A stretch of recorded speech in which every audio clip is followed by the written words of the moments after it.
termination and remedies and other legal concepts related to contract. How a negotiation is defined? It is a back and forth communication, and it happens when there is some interest which has to be shared, and in the process of sharing the interest there has to be a disagreement on at least some variable or on some topic. Negotiation is decision-making process characterized by opportunistic interaction. So basically, it's a decision-making process as to how the resources will be shared, as to how the other things which is under dispute or which is under sharing has to be sorted out, and hence it's characterized by opportunistic interaction, where each and every party is trying to be opportunistic to gain some interest for himself. What are some misconceptions? I can only negotiate in environments in which it is explicitly allowed. People often miss opportunities to negotiate. So the misconception is that you need to have a very suitable environment, and only in your place it will be more favorable for you to negotiate. And if you go to the supplier's place or to the other party's area, you have that misconception that you are going to lose the negotiation. So these are all kind of misconception, and this can lead you to miss the chance of doing the negotiation. To be successful, I must negotiate tough and try to intimidate the other side. I will often have to behave unethically. So this is one of the main misconception, is when you go for a negotiation, it is conceived that you have to be very strong, you have to be very tough, and you need to try to manipulate the other party. And if you do this way, you will win the negotiation. This is a very short-term thinking, and this greatly jeopardize your relationship with the supplier, and hence this is a big misconception that the people carry. When the other side gains, I usually lose, and vice versa. Most of the time it is possible to find trade-off that make both sides happier. So if you have some variable on which you are trying to negotiate, but you have some certain target which you are trying to achieve, but you don't achieve that target, that doesn't mean that you lost the negotiation. You can try to find some other variables. Maybe it is not that much important to you, but if some concession can be given on the other variable, that can help you in some way to take little advantage in the negotiation process, and you cannot then say that you lost the negotiation. Like, for example, if you are as a purchaser, if you are trying to negotiate for the price, and if you don't get the target price what you are expecting for, then you may try some other variables, like trying to negotiate payment terms, even though it is not necessary for you to negotiate the payment term. Since you cannot reach your price target of negotiation, you can try to get a better payment terms from the supplier, and this way you don't lose out on the negotiation. Negotiation skills only apply to business type situation. So this is, as you are very well aware, that negotiation happens in all types of conversations. It can happen with it can happen with a student and a teacher. It can happen with your own siblings, and all such way. Whenever you have any interest which is to be shared, or there is some kind of a dispute, you try to negotiate for your gain. These skills can be applied to all relationships. That's the reality. I don't have what it takes to be a good negotiator. Reality, everyone can improve their skills with training and practice. So suppose if you are a very soft-spoken person, and you are maybe you think that you are not very tough, and you may be very reserved person, you are not very conversational, and so on. So you cannot think that you cannot undertake a negotiation process. Definitely you can take a negotiation process with some basic training and some basic understanding as to how to undertake a commercial negotiation.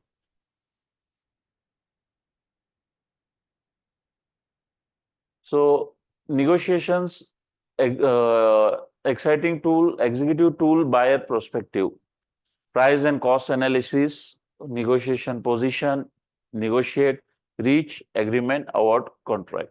So basically, this is one part of a pricing cycle wherein there is initially price and cost analysis, and then who are the best suppliers are identified. Then you consider the negotiation positions, like as to what are the powers, what are the factors that are that will control the negotiation with those parties with whom you are going to negotiate. And then finally you go for a negotiation considering those powers, those factors. Then finally you will reach to an agreement. For an agreement to take place, there has to be some form of ZOPA. We will discuss that in later. It's a zone of potential agreement. We'll discuss in this negotiation chapter. Unless there is no, any the negotiation is not happening between that area, then there is definitely not going to be any kind of a agreement. When there is some point between that area of negotiation acceptance happens, only then the agreement happens. And then after the agreement, the next stage of awarding is proceeded.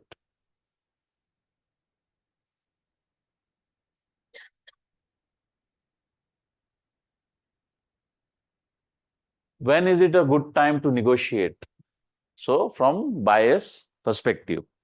So when you are trying to negotiate, there are some factors which you need to consider.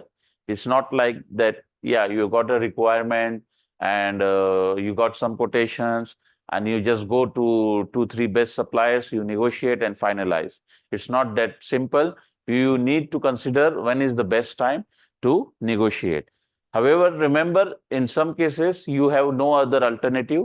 For example, you have a demand which you need to immediately process. You need to immediately release the order or finalize the contract. In that case, you have to finalize the supplier in any way, and hence in that case, you need to negotiate with the supplier irrespective of the situation is, whether it's a good time or whether it's a bad time, it doesn't matter.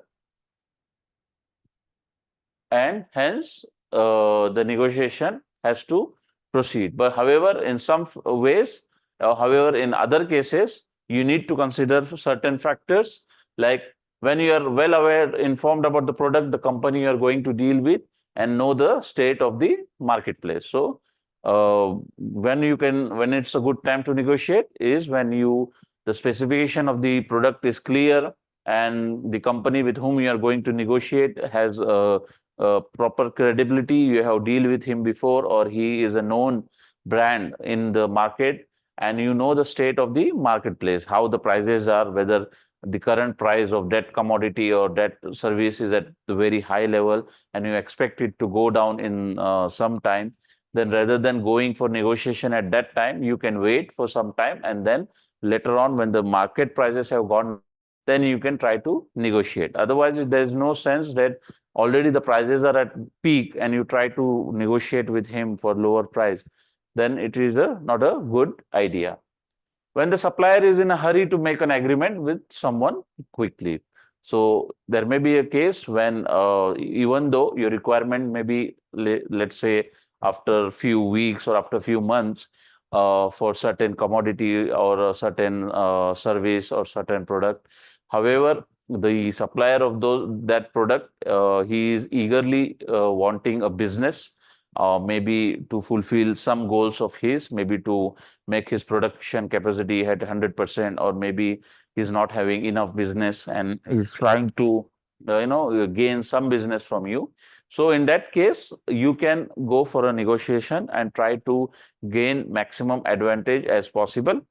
However, you have to keep in mind that the the advantage should not be in such a way that it will make the supplier or the other party, feel that you are trying to take advantage of his situation, because that can ruin his relationship. It has to be fair, and it has to be just to the other party, and keeping in mind you can go for negotiation. When the supplier announces a general increase, or a supplier tells you must increase the prices.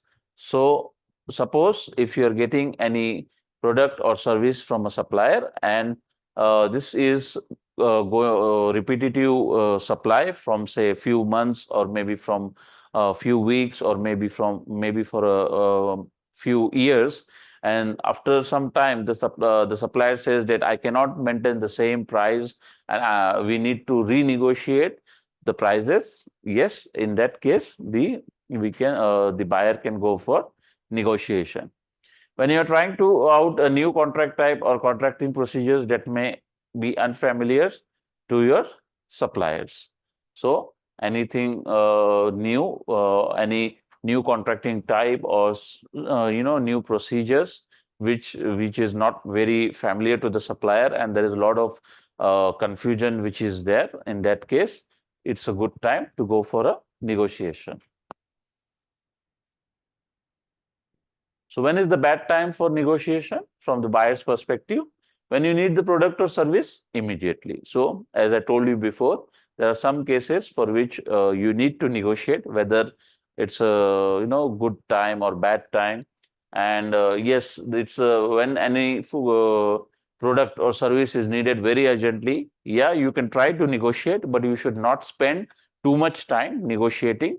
And whatever in short span of time, whatever is been negotiated, you should just take it and finalize, because finally the goods and service which is needed urgently has to come on time. Otherwise, if it gets delayed because of your negotiation, because you are stubborn to wait to get the best deal from the supplier, and that delay can cause a lot of losses to the organization for which you work for. When it is a seller's market and it has been over a year since you discussed. So, suppose it's a seller's market, you are getting certain, when it's a seller's market and it has been over a year since you discussed. So, if there is a kind of monopoly or some kind of a monopolistic situation, in that case, it will be a very bad idea to go for a negotiation at that time. Your ongoing purchase with an existing supplier. For example, there is some kind of ongoing supplies which is going on with the supplier, and it is going on from from a long time, and that's at that time you should not get greedy and try to believe that let's renegotiate and bring down the prices lower, unless you feel that the market prices have gone down considerably and there is a good scope to negotiate. Only then you can go for renegotiation. Otherwise, if the market prices are almost stable, or maybe the market prices have gone up, it will be very foolish to go with for a renegotiation with the existing supplier. When the news media reports that prices are going up, but you have reviewed no hint of any increase from your supplier. So, as I told you, any existing supplier who is giving you the prices, a certain price validity, and there is a very confirmed news that the prices are going to go up, or they have already started to go up, you should not try to negotiate. So, reasons for negotiation: to agree on how to share or divide a resource, to create something new that neither party could do on their own, to resolve a problem or dispute between the parties. So, these are the three main objectives, or three main reasons for going for a negotiation. So this is what we discussed in the previous slide about the architecture of a negotiation, how in case of interpersonal conflict, when there can be either consensus conflict or scarce resource allocation. Basically, consensus conflict as to, to have a single agreement on anything, any topic, and there has to be consensus on that topic by those parties. But if those consensus is not been reached, then there can be the following types of negotiation. It will depend either on policies and rules of the organization. There can be negotiation. There can be a third party intervention, like, for example, arbitration or going to the courts. Similarly, for scarce resource allocation, it can be directed to following four scenarios, wherein it can proceed as per the policies and rules of the organization, or can go for a negotiation, or can go for a litigation or arbitration.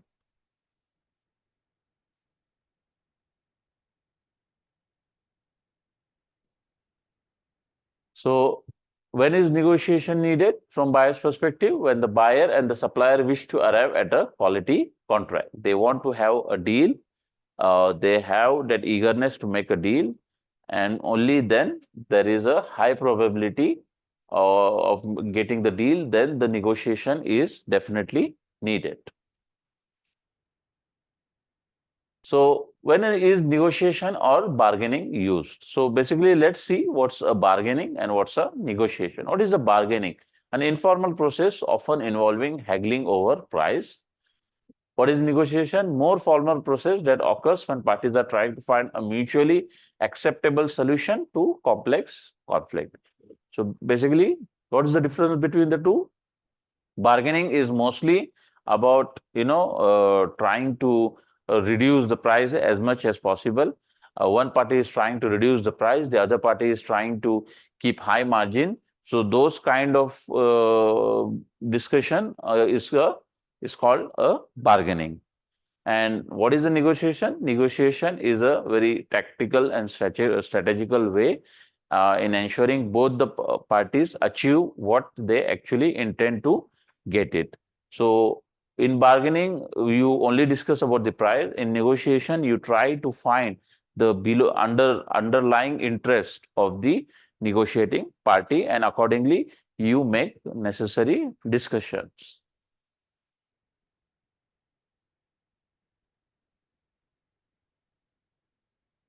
Negotiator must be able to recognize the situation that require more of one approach than the other, distributive strategy or integrative.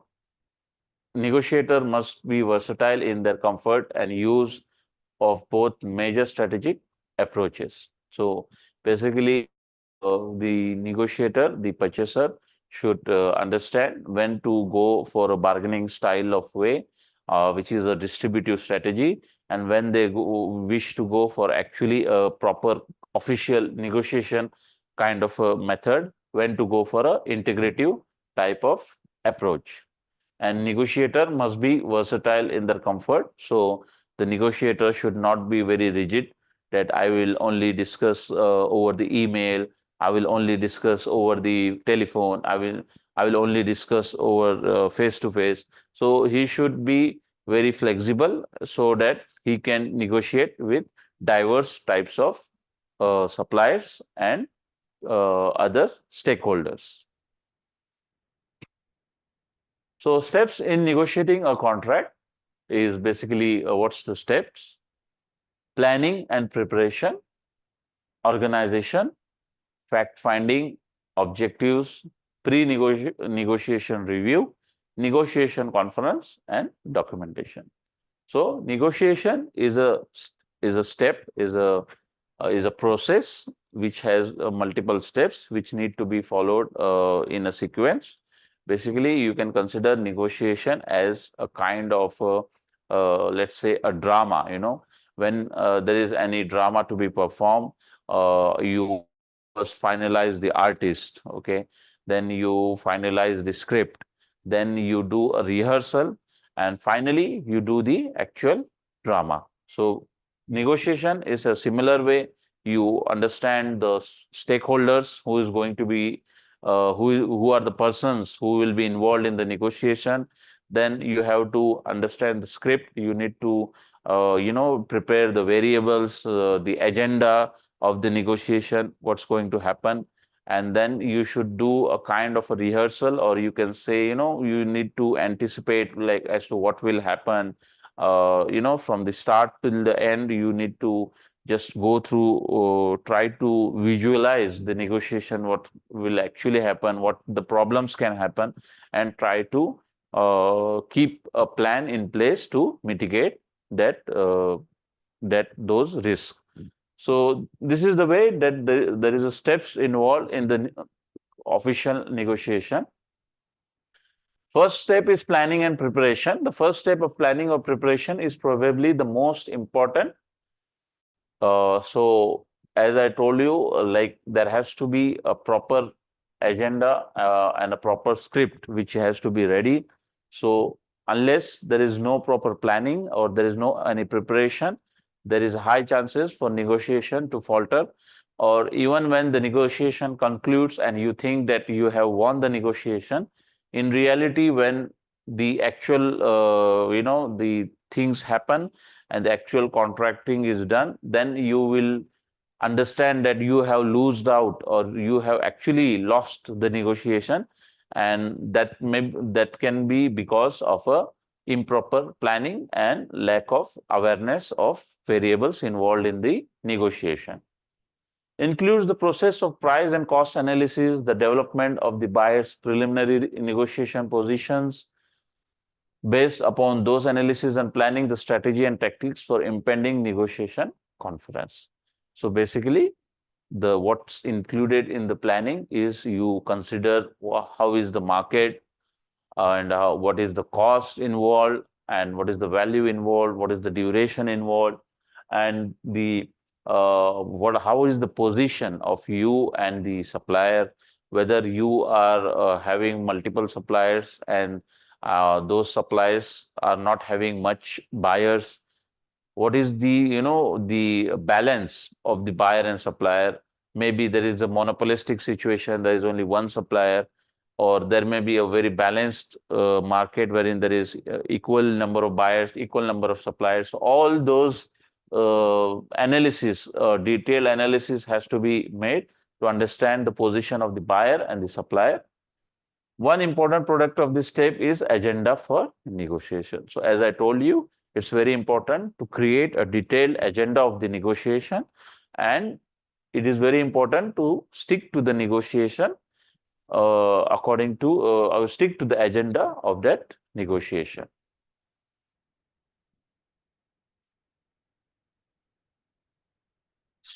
Okay, so steps in negotiating a contract, buyer's perspective, organization. So the second step is organization. Second step is organizing the buyer's team and establishing the ground rules to be followed by the various members of the team. The buyer will generally want his technical representative and his cost person to attend the more complex negotiation session. So what basically it means, like I told you, it's like a drama wherein you finalize the artist. So in this case, you finalize the stakeholders. So suppose you are going for a negotiation, a very complex negotiation to buy any asset. So you will include the technical person, you will include the maintenance person, you will include maybe one person from human resources as well, one person from the finance. So you will gather a full team during the negotiation, and each and every team should be defined the role. The technical team should be defined the role that yes, you will try to negotiate as much good technical parameters which can improve the quality of that asset which is being purchased. The from the if there is a person from human resource, he role as to give details about the accommodation prices. Suppose if it requires a person to come for commissioning and maybe a team of person can come for commissioning. There will be costs involved for their accommodation, for the flight tickets. So the admin guy or the human resource person can give his inputs about that. So what can be preferable. So each and every person will have a role to give their inputs. So that has to be properly advised to them as to what is the agenda of the negotiation and what is your role in that negotiation, and you should stick to that role. So that process of organizing the team is the second step of organization. The buyer will generally want his technical representative and his cost person to attend the more complex negotiation sessions. Then the third step is fact finding. It can be done in two major ways. The best way is to go over the proposal with the supplier team in advance of the negotiation conference in order to understand their problems and approaches and to know where to look in greater depth. Such preliminary discussions are not meant to end in an agreement on anything, since such agreement should be reserved to the negotiation conference. So one of the approach for fact finding, or you can say research, is to go through the supplier proposal. You can see where lies the major problem, and you can try to analyze as to which variable within that proposal can be used or can be tabled in a actual negotiation process. So for example, when you go through the proposal, you see that the prices are high, so you consider the problem of the pricing, it's high. Then you see that they have a very good payment term, so that you can try to find how it's going to impact your costing. Then also you can see what kind of other value this proposal is adding. Maybe this proposal mentioned that it has 2 years warranty, wherein the other suppliers has given 1 year warranty. So all these details needs to be checked within the proposal itself, and the variables should be selected from that proposal to discuss in the actual negotiation. So that is one way of doing the research. It can be like a internal research. The other way is to use the first part of negotiation conference for fact finding, essentially making the negotiation a two-stage affair. So it is like using the first part of this negotiation can be used to do a further analysis to find more market research and to check with the external factors, and then include it in the actual negotiation process.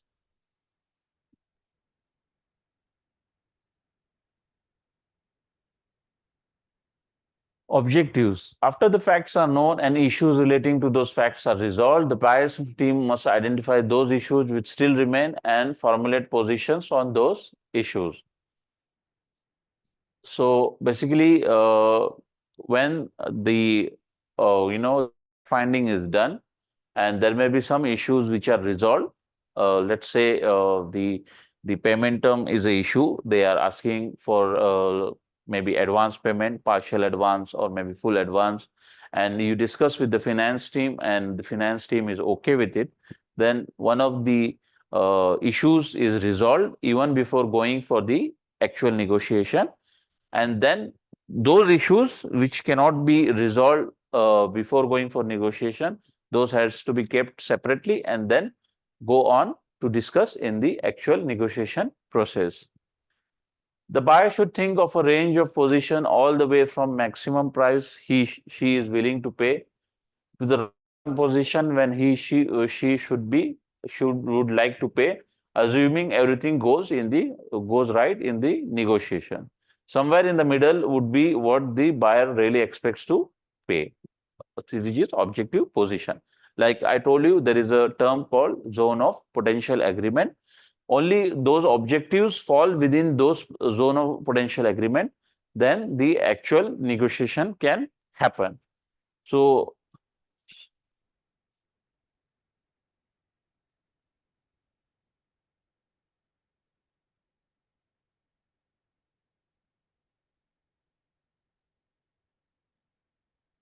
So you see, basically,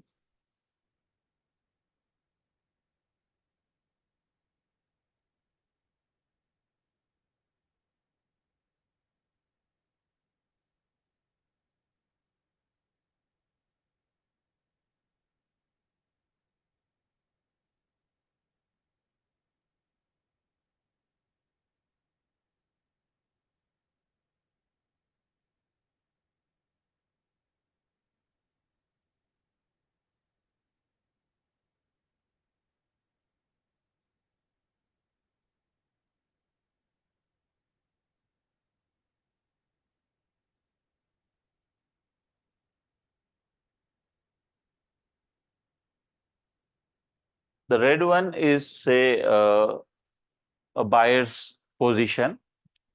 This is his, what do you say, max point, and this is his minimum point.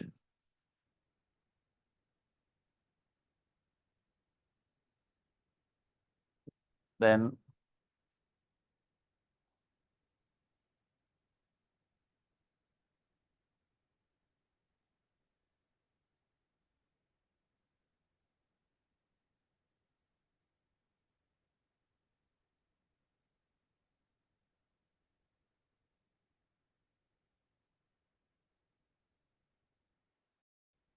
this blue one is, say, the buyer's position, which is here the minimum and the maximum. So this is like a starting position of the buyer, sorry, the seller. Like this is the position where he starts, and this is the position where he cannot accept anything beyond this this line. So he wants his objective to be fulfilled within this area. The more he goes from this point to this point, the lower he is going to get the necessary. His objective is going to get, what do you say, the gain, what he is going to get is low. Similarly, for what do you say, from the buyer's perspective, this is his position at the start. So I think better to mention start and this. This is his.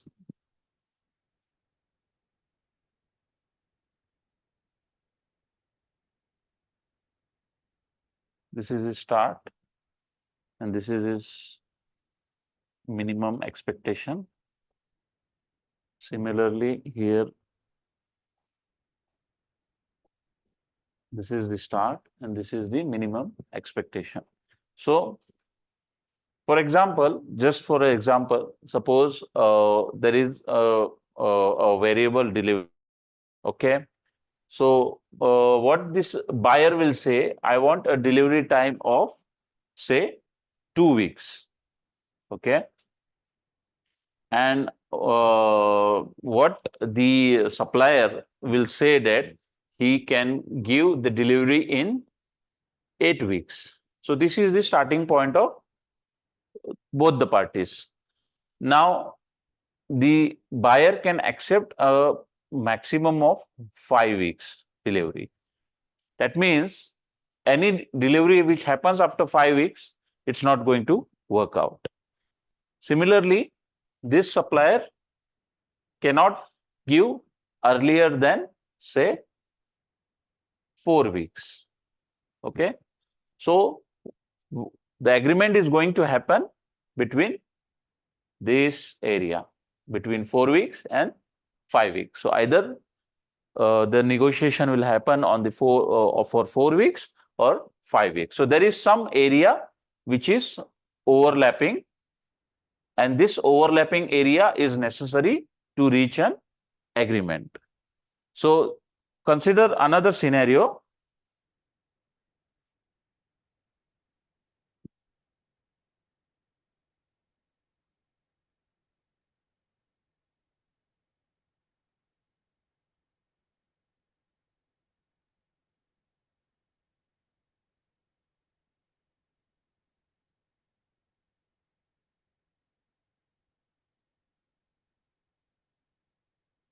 So consider this scenario, there is no overlapping at all. You see this area between this buyer's position and supplier position. Say the supplier can give either from 2 weeks to say 3 weeks, and here, sorry, can give from 8 weeks to let's say 6 weeks, and here he can give from the buyer wants from 2 weeks till he can accept maximum 5 weeks. So there is no point of going for negotiation, or there will not be any kind of even if there is a negotiation, there is not going to be any form of agreement, because there is no any overlapping area. So that overlapping area which we discussed, which I showed you, is called ZOPA, zone of potential agreement, and this is very popularly used in any form of commercial negotiation. ZOPA, the overlapping area which we discussed, like suppose this one is say here. So this is the overlapping area, you see, this area.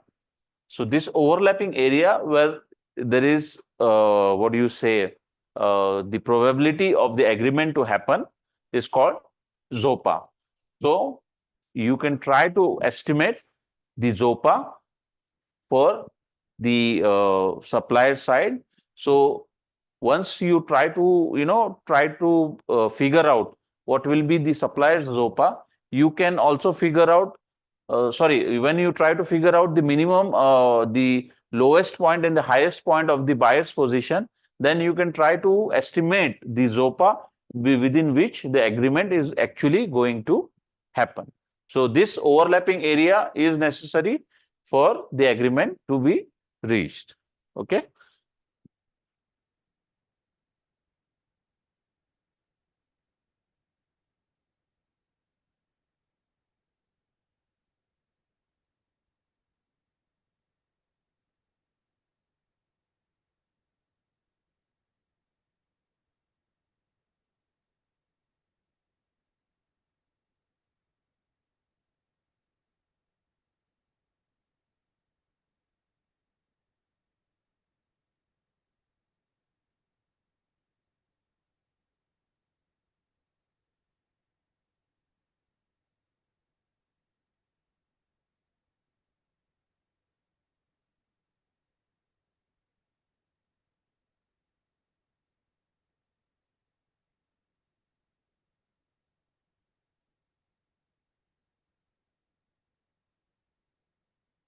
So somewhere in the middle would be what the buyer really expects to pay. So somewhere in the middle is the overlapping area which we discussed now, the zone of potential agreement, which is the area where the agreement can be expected to happen. So this ZOPA has to be tried to figure out so that the negotiation can happen in a successful way.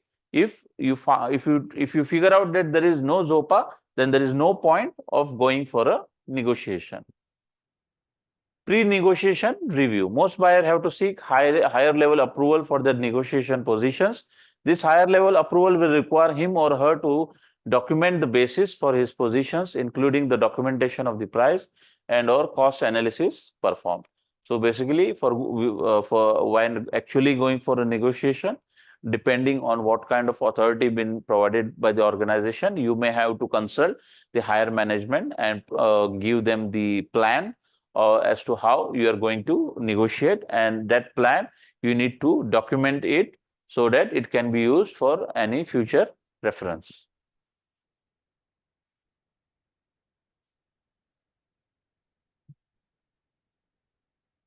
Documentation: the buyer prepares a negotiation memorandum. The negotiation memorandum tells the story of the negotiation and justifies the final price and other final agreements to management.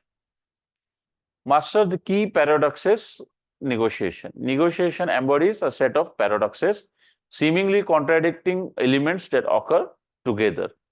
claiming value versus creating value. All negotiations have a value claiming stage where parties decides who gets how much of what. Many negotiations also have a value creation stage where parties work together to expand the resources under negotiation. So basically, the aim of this, there is two main thing is claiming the value and creating the value. So basically, if there is any kind of a value which has to be shared, and when you as a buyer or the seller tries to gain maximum portion of that value, that is called claiming the value.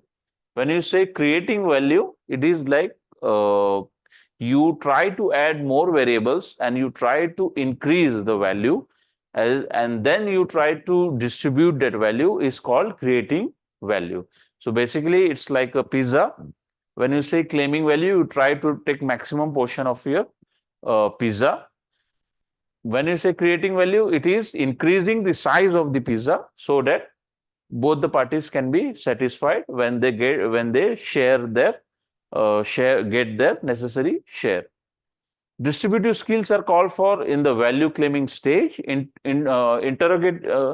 Integrating skills are useful in value creation. Actually, this should be in integrating. So basically, the distributive types of skills, or what do you say, when in the negotiation you are trying very hard to get the maximum possible, maximum possible lowest price what you can get. Those are your distributive skills, and those skills are basically to get the maximum claim. However, when you are trying to have your negotiation is more of a strategic way, then it's called an integrative skills. And here, rather than fighting over the value, you're trying to add more value, you're trying to find the underlying interest, and this is considered as a value creation. Typically, the value creation stage will precede value claiming. A challenge in negations is to balance the emphasis on two stages, transition from creating to claiming value. In addition, research shows that most negotiators are overly biased towards thinking that a negotiation is more about claiming value than about creating value dynamic. So basically, as a negotiator, they consider it is more important for claiming the value rather than creating the value, because it's like a shortcut to get the maximum advantage in a negotiation.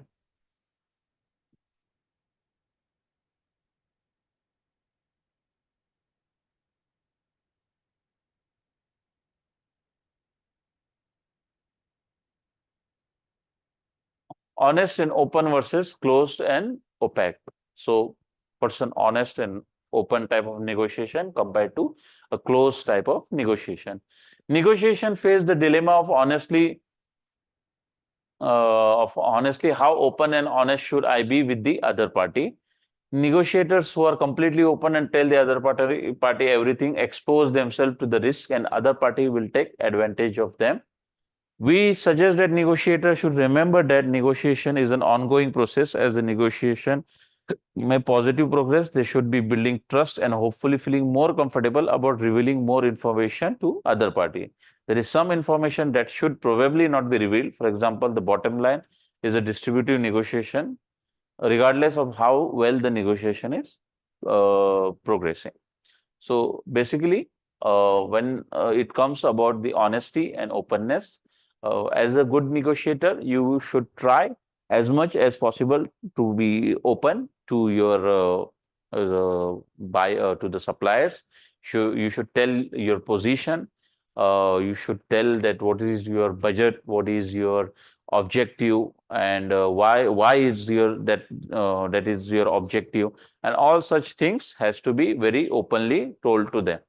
However, there has to be little things. There is some information which you should be very careful about to disclose to them.